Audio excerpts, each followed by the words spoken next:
Tem uma pergunta aqui a Josi, vou responder duas, tá? Uma da Josi, nossa, então tem o batismo, a primeira Eucaristia, crisma, casamento na igreja, cada um desses são um contrato diferente. Josi, cada uma dessas é um contrato que você precisa quebrar, tá bom?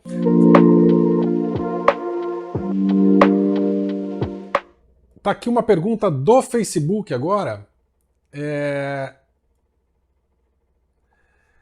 A Cristiane, e os contratos feitos com sangue?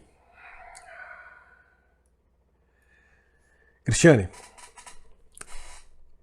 eu diria para você que invariavelmente contratos com sangue são negativos. E você vai ter muito trabalho para desfazer. O sangue é ectoplasma puro, energia vital. Você está assinando com caneta que é muito difícil apagar. E quem exige esse tipo de contrato certamente não está disposto a abrir mão dele. Então, contratos feitos com sangue terão muita dificuldade em ser desfeitos. Mas podem ser desfeitos, todos os contratos podem ser desfeitos, tá bom? A gente respirar fundo, saber no que a gente se meteu, porque se a gente foi homem ou mulher para fazer um contrato desse, temos que ser homem ou mulher para assumir a responsabilidade e as consequências. Então assumamos as responsabilidades e vamos para cima. Vamos para cima, tá? Vamos desfazer. A Andréa está perguntando, Fábio, o que é uma retaliação? Então, Andréas, retaliação pode acontecer de diversas formas. Retaliação, por exemplo, é fazer a sua vida tão difícil que você corra de volta para esse contrato. Por exemplo, se eu vou lá e rompo o contrato com uma religião, como esse do batismo, ou qualquer outra religião, iniciação que eu fiz e tudo mais, essas próprias consciências que fizeram um contrato comigo não vão ficar felizes que eu estou rompendo esse contrato. Então o que elas fazem? Elas vão lá e vão querer deixar minha vida o pior possível, porque eu estou rompendo com elas. Então você vai ver. É retaliação, retaliar. Você está lá quebrando o contrato, unilateral, porque a outra parte não quer. Então tem uma retaliação, tem um desconto. Eu vou até lá, então vou deixar a sua vida um inferno, ou para você voltar para mim pedindo ajuda, ou para você se ferrar mesmo e aprender com quem está se mexendo, sabe essas coisas? Você vai ver o que vai acontecer, você já deve ter escutado isso na vida, né? Então esse é o tipo de consciência que faz esse tipo de contrato.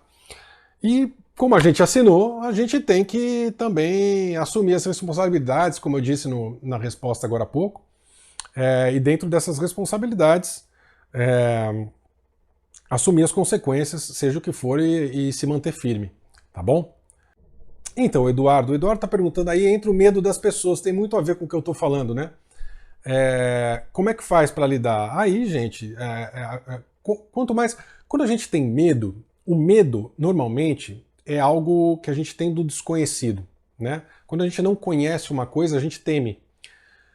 A partir do momento que a gente conhece, a gente sabe com quem estamos lidando, a gente sabe do que eles são capazes, a gente sabe como se defender, a gente sabe como fazer, esse medo acaba. Então, o que eu digo para você, Eduardo, a gente combate o medo com conhecimento. Com conhecimento. A partir do momento que você sabe que alguma coisa na sua vida está acontecendo por causa de X, Y, Z, você fala, estão tentando me pegar aqui, não vão conseguir. Você já não baixa a frequência, eleva a sua frequência de volta, aquilo não te atinge mais. Presta atenção. A partir do momento que você vira a sua frequência, o que está aqui não te atinge mais. Então o que eles vão tentar fazer? Te manter na frequência baixa para você sempre virar um alvo, né? Mas a partir do momento que você está aqui em cima, aquilo não te atinge. E quando eu digo não te atinge, não estou falando que não vai ter acontecimento chato na sua vida, aborrecimento, nada disso. Claro que vai. Mas é a forma com que você lida com aquilo. É a forma com que você lida com aquilo. A sua frequência não baixa. Você observa, identifica, fala, tá bom, aqui você não pega não. E continua. Tá? Continua. O Ivanir aqui pergunta, nós no Brasil, casamento na igreja, batizado, né? Então, casamento também é um contrato.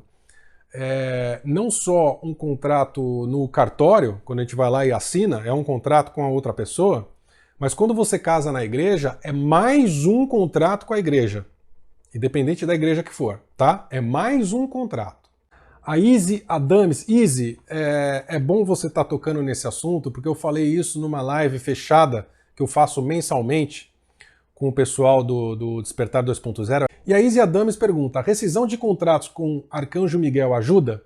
Izzy, eu já cheguei até a recomendar essa rescisão do Miguel Arcanjo de 21 dias, né? Até descobri, e não faz muito tempo, de que, na verdade, esse tratado com o Miguel Arcanjo, porque, mais uma vez, Miguel é um nome muito comum, inclusive dizem que não é nenhum nome, né? É uma nomenclatura mesmo. É um nome muito comum nos textos religiosos. E é usado, por isso que quando as pessoas falam Miguel, eu falo que Miguel, né? Qual Miguel você está falando? Enfim. E esse procedimento de 21 dias, ele está ligado com o Yahvé. E mais uma vez, Yahvé é o Deus do Velho Testamento, é um Anunnaki, ou seja, é um ser de carne e osso que não está nem um pouquinho interessado no despertar consciencial da humanidade. Então eu não consigo, infelizmente, explicar com maiores detalhes isso que eu estou falando para você, mas eu não recomendo os 21 dias de Miguel. Não recomendo. Ok? Aquilo, na verdade, ao invés de você estar desfazendo o contrato, você está fazendo um contrato com essa entidade, tá? E provavelmente a ludibriação vai aumentar na sua vida dali para frente, né? É um contrato de terceirização do despertar, como qualquer contrato ligado com Yahvé e os seus outros nomes, né? Yahvé tem outros nomes, né? Enlil, Yadabaoth, né? Que é o primeiro arconte na Terra, tem outros nomes famosos de Yahvé. E é um contrato realmente de terceirização do despertar, é um contrato de ser, como fala isso, devoto, né? De você realmente seguir alguém ou alguma coisa, não importa que você siga para a Cabala Escura, você tem que ser devoto, não importa de quem, né? Então, não recomendo, tá bom? Não recomendo mesmo. A Ana Marisa pergunta, Fábio, a era de Aquário já não vai esclarecer tudo e liberar o que não for positivo? Ana Marisa, tudo isso só vai acontecer se despertarmos a consciência. Não existe milagre, não existe efeito de fora. Se nós não despertarmos, não vai ter liberação de nada. Se a gente não lutar pela liberação da humanidade, pela liberação da consciência, pela abertura da consciência, pelo despertar da consciência, não vai acontecer. Não adianta esperar que algo natural aconteça. E outra, a era de Aquário, faltam 150 anos para ela começar, tá? Para ela começar. Então, todos nós aqui, desculpa dessa notícia para todos vocês, mas todos estaremos mortos, tá? Mortinho. Não estaremos mais aqui na fisicalidade para acompanhar o início da era de Aquário. Então, você escolhe, vai ficar aí reencarnando ou vai despertar. Tem uma pergunta aqui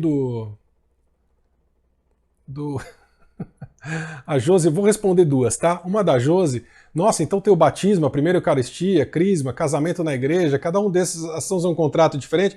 Josi, cada uma dessas é um contrato que você precisa quebrar, tá bom? Você pode quebrar todas num só decreto, né? Num só procedimento, numa só afirmação, tá? Mas sim, você tem todas essas reafirmações, imagina, você foi batizada, fez um contrato, aí você fez a Eucaristia, fez o crisma, reforçou esse contrato, ou seja, assinou o adendo, assinou o anexo A, anexo B, anexo C, ainda foi lá e casou na igreja. Quer dizer, não só você, mas o seu relacionamento e o que vier dele estão atrelados à igreja. Quer dizer, você vê como a gente vai se complicando, tá? E o Diego Miranda mandou aqui, pergunta, por que a doutrina espírita tem dificuldades em ver a reencarnação como prisão? Nessa questão, parece-me assemelhar-se das religiões. Diego, porque o espiritismo é uma religião, né? Eu trago isso nos Segredos do Despertar, aliás, no Fim da Ilusão, no meu livro Fim da Ilusão, e no curso Despertar Galáctico 2, falo muito sobre isso. O espiritismo não foi criado para ser uma religião, hoje é uma religião, com dogmas, com rituais, com devotos, tá? E um desses dogmas é que a reencarnação é uma bênção. Né? E o espiritismo, o trabalho do espiritismo, o trabalho do Kardec, ele foi muito deturpado. Eu já falei isso em outras lives, em outros vídeos, tá? Mas o original do Kardec, primeiro, nem tudo foi revelado, nem tudo foi posto à disposição. Tem muita coisa escondida do Kardec que ainda vai ser revelada. Nem tudo foi traduzido da forma que deveria ter sido traduzido. Muitas coisas foram cortadas e tudo mais. Enfim, tudo aquilo que a gente já sabe, propositalmente, pela cabala escura, para deturpar, tá bom? Claro que tem muita coisa boa. A pílula da desinformação, como eu sempre falo aqui no canal, ela precisa de 70%, 80%, 90% de coisas boas para servir como um cavalo de Troia, daqueles 10, 15, 20% de aprisionamento, de terceirização do despertar, tá bom? E é assim que o espiritismo funciona. O espiritismo tem muita coisa boa, 90%, 95% de coisa boa, mas tem alguns dogmas religiosos ali impressos que, se a gente não tomar cuidado, a gente pode cair, tá bom?